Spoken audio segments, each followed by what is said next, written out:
Well, just to talk about some of the fathers of the music. What was it like when you were in met people like Sonny Rollins or Joe Henderson? Yeah.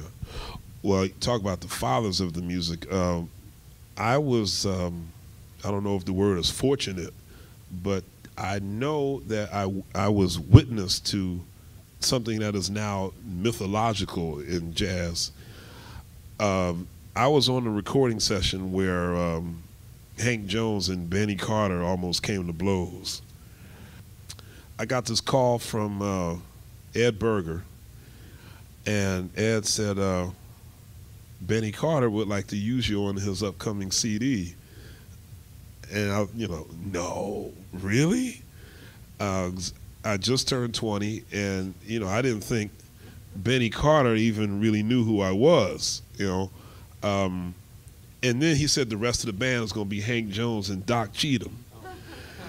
And I thought, man, I better, whatever I don't know will be glaringly obvious playing with these grandfathers, Thank God Lewis Nash played drums, so I had a foil there, So Nash and I got to the studio, and there's Benny, Hank, and Doc, and such gentlemen, so dignified, these just amazing men, and this is when I realized that these heroes, they're just men.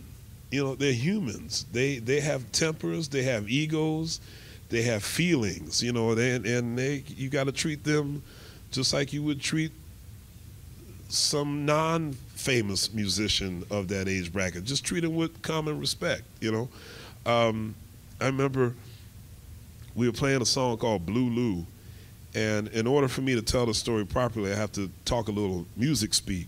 The first two chords are D half diminished to G7. I'm not going to start calling all the notes of the chord, but once we got to the solo section, Hank Jones would sometimes play A flat 7 to G7, which in essence is the same chord, just the bass note changes. Benny stops, says, wait, gentlemen, Hank, what chord are you playing there? And Hank says, well, I'm playing A flat, but if you want D, I'm sorry, I just kind of took a liberty there. I can go back to playing straight D half diminished if you want. And Benny said, no, I like the A flat. I just wanted to know what it was. Okay, let's do another take. Yeah, play that on my solo. So we do another take, and we get to Benny's solo, and Benny stops. He says, Hank, go back to the D half diminished. And Hank said, okay, no problem. Take 3. Get the Benny solo. Wait. Okay, Hank, I'll tell you what. Split the difference. First time, play D half diminished. Second time, play A flat. So we're starting to see where this is going to go.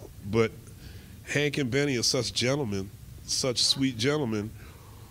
You would never think in 1,000 years it would go where it went. And after about the fifth or sixth time Benny stopped, he goes over to the piano, and we see he and Hank, having a little quiet conference between the two of them, huddled over the piano. And, Nash and I just kind of tuned out. We stood in the back of the studio, waited for them to work it out. And Nash and I are talking, and then next thing we heard was, God damn it. And Hank slams the lid down on the piano, and we just went,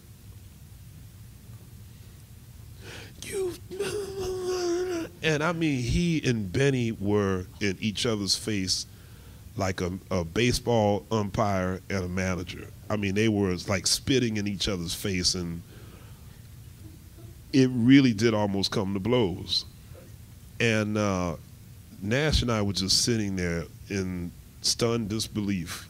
Look at these two classy, elegant gentlemen about to, they're about to get real ghetto, And finally, it ended sadly with Hank walking out. Hank didn't finish the session. Just by chance, Benny's regular pianist, his name was Chris Neville, Chris was there at the studio hanging out, so he finished the date. I know now that there had to been some history for it to get that ugly. Because you just don't argue that badly about D half diminished and A flat 7. There had to have been some other stuff that we didn't know about. At Jazz and Lincoln Center, Joe Henderson and Freddie Hubbard did a big band concert, and I watched Joe Henderson and Joe Chambers almost come to blows. That's not so hard to believe for Joe Chambers, but Joe Henderson, because he was a very quiet man, you know, didn't show much emotion, you know, just stone-faced most of the time. And we were at this rehearsal, and Joe Chambers did something Joe didn't like, and he kept doing it all the time, and Joe Henderson playing. And finally, he looked back at Joe and went, and I guess Joe Chambers didn't like Joe calling him out like that in the middle of the rehearsal, you know. So he threw the sticks down, got up, and, you know, I guess people who knew Joe had seen that before, so they weren't so surprised. But once Joe got out of the room, I heard Joe Henderson say a few things I'm sure no one's ever heard him say before. And it was funny because Freddie Hubbard was just there watching, like, grinning, like, yeah, they gonna fight. Yeah, see, all these heroes, man, they're human beings, man. Now, have you been in a situation where you've been called and all of a sudden somebody's not happy with you? Yes. My first gig in New York with Bobby, he literally yelled at me, like, on stage the whole night. Winston Marsalis used to do that all the time. Not just to me. He used to do that to a lot of people. He would, while you're in the middle of the two, and he'd come behind you and whisper something in your ear, you know. But yeah, when Bobby did that, my first gig, you know, I was already nervous about playing in New York for the first time, and then to be playing with James Williams and Victor Lewis. We're in the middle of we're at the beginning of the first tune. We're not even out of the head, and Bobby Watson's like, you know, step on it, man. Come on, let's go, let's go. You know, and this went on through the whole night. No, that's not right. Play the right changes. Like, now we had rehearsal all day, and rehearsal went fine. Didn't say one word at rehearsal. I didn't play any different on the gig. Yeah, but Bobby, boy, he's just up my you-know-what the whole night, and I'm just fighting back tears, you know, because I'm thinking, man, my first gig in New York, and I'm sucking badly. Thank God for James Williams, because he was such a sweet, kind, and gentle man, you know. But fortunately, oh, yes, I'm sorry, one last Joe Henderson story. We were in the studio recording his album Double Rainbow with Herbie Hancock and Jack DeJohnette, and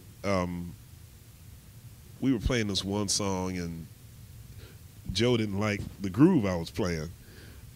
So Joe, he comes over to me and says, he was always fidgeting, pushing his glasses up, says, McBride, listen,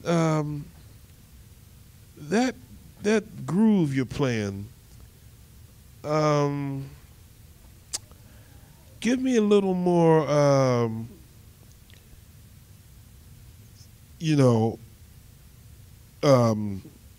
you know what I'm saying? Give me a little more, you know, play a little more of the, you know what I'm saying? It's, like if you play, you know what I'm saying? Like just, so I said, Joe, you want me to play another groove? Right. So that was his line. Well, right.